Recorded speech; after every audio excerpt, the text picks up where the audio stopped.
জনাইছো অসমৰ প্ৰত্যেকগৰাকী জনসাধাৰণৰ বাবে কেইবাটাও গুৰুত্বপূৰ্ণ খবৰ। আজি হৈছে 21 ডিচেম্বৰ। আজি দিনটোৰ অসমৰ লগতে ভাৰতবৰ্ষৰ বিভিন্ন তৰফৰ পৰা কেইবাটাও গুৰুত্বপূৰ্ণ খবৰ। এই মুহূৰ্তত জনাইছো আমাৰ প্ৰথমটো খুবেই গুৰুত্বপূৰ্ণ খবৰ। নতুন বছৰক লৈ মুখ্যমন্ত্ৰী ডক্টৰ হিমন্ত বিশ্ব শৰ্মাৰ 5টা বৃহৎ ঘোষণা। এই মুহূৰ্তত জনাইছো ৰাজ্যবাসীৰ বাবে ভাল খবৰ। মাৰ্চ মাহৰ পূৰ্বেই 30,000 চাকৰিৰ বিজ্ঞাপন মুকলি হ'ব, এই কথা মুখ্যমন্ত্ৰীগৰাকীয়ে জনাইছে। আৰু পুনৰ ৰাজ্যত দিয়া হ'ব হাজাৰ হাজাৰ নিবনুৱা যুৱক যুৱতীক নতুনকৈ নিযুক্তি। আৰু 1 জানুৱাৰীৰ পৰা ৰেচন কাৰ্ড থকা প্ৰতিগৰাকী লোকে লাভ কৰিব 5 লাখ টকাৰ বিনামূলীয়াকৈ চিকিৎসা। আৰু ৰেচন কাৰ্ড থাকিলে ভাৰতৰ যিকোনো ঠাইত লাভ কৰিব এই স্বাস্থ্য বীমা। আৰু ৰেচন কাৰ্ড নথকা লোকক নতুনকৈ ৰেচন কাৰ্ড দিয়া হ'ব বুলি ঘোষণা কৰিছে মুখ্যমন্ত্ৰী ডক্টৰ হিমন্ত বিশ্ব শৰ্মাই।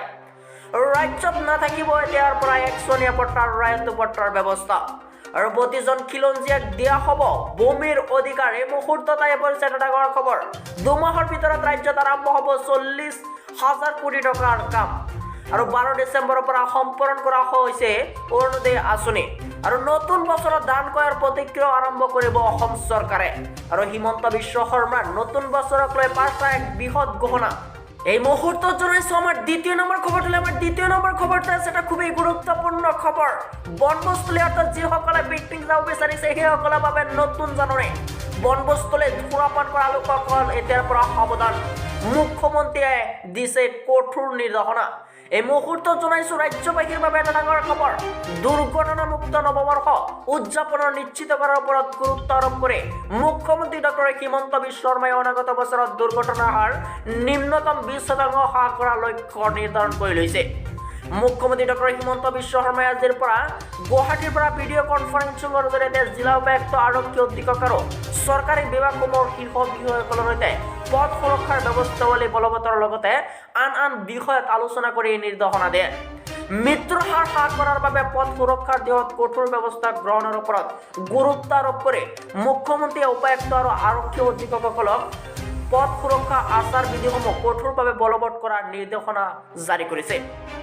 লগতে বাইক ষ্টেণ্ড, তীব্ৰ গতিৰে গাড়ী চলোৱা, মদ্যপান কৰি গাড়ী চলোৱা চালকসকলৰ বিৰুদ্ধে ব্যৱস্থা ল'বলৈ নিৰ্দেশনা দিছে মুখ্যমন্ত্ৰীগৰাকীয়ে। ইফালে বনবস্তুসমূহত কোনেও যাতে মদ্যপান কৰিব নোৱাৰে আৰু বনবস্তুৰ যাত্ৰী কঢ়িয়াই নিয়া গাড়ীত দ্ৰুত গাড়ী চলিব নোৱাৰে, সেই ক্ষেত্ৰত চোকা দৃষ্টি ৰাখিবলৈ নিৰ্দেশনা প্ৰদান কৰিছে মুখ্যমন্ত্ৰীগৰাকীয়ে। আনহাতে বনবস্তুসমূহত অবৈধ সুৰাৰ বিক্ৰীৰ বিৰুদ্ধে আবকাৰী বিভাগৰ সৈতে অভিযান চলাবলৈ উপায়ুক্তসকলক নিৰ্দেশনা দিছে। এই মুহূৰ্তত জনাইছো আমাৰ তৃতীয় নম্বৰ খবৰটো। আমাৰ তৃতীয় নম্বৰ খবৰটো আছে এটা খুবেই গুৰুত্বপূৰ্ণ খবৰ। পৰীক্ষাৰ্থীৰ সুবিধাৰ্থে অসমৰ এইটো অঞ্চলত 140 ধাৰা জাৰি মানি চলিব লাগিব এইসমূহ নিৰ্দেশনা। এই মুহূৰ্তত জনাইছো অসমৰ প্ৰত্যেকগৰাকী জনসাধাৰণৰ বাবে এটা ডাঙৰ খবৰ। ৰাজ্যত হ'বলগীয়া হাইস্কুল শিক্ষান্ত আৰু উচ্চতৰ মাধ্যমিকৰ চূড়ান্ত পৰীক্ষাৰ শিক্ষাৰ্থীসকলৰ কথা চিন্তা কৰি চিৰাং জিলাৰ বিজনী প্ৰশাসনে লৈছে এক গুৰুত্বপূৰ্ণ পদক্ষেপ। পৰীক্ষাৰ্থীসকলৰ সুবিধাৰ্থে বিজনীত 140 ধাৰা জাৰি কৰিছে বিজুলী মহকুমা প্ৰশাসনে। মহকুমা প্ৰশাসনে জাৰি কৰা নিৰ্দেশনা অনুসৰি বিজনী মহকুমাৰ এলেকাত নিশা 10 বজাৰ পিছত কোনো লোকে উচ্চ স্তৰত বাইক বজাব নোৱাৰিব।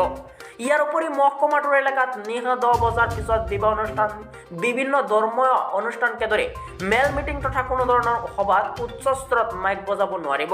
নিৰ্দেশনা ভংগ কৰা লোকক তথা অনুষ্ঠানৰ বিৰুদ্ধে কঠোৰ ব্যৱস্থা গ্ৰহণ কৰা হ'ব বুলি এক জাননীৰ জৰিয়তে জানিবলৈ দিছে বিজনীৰ মহকুমাবাসী অভিষেক জৈনে।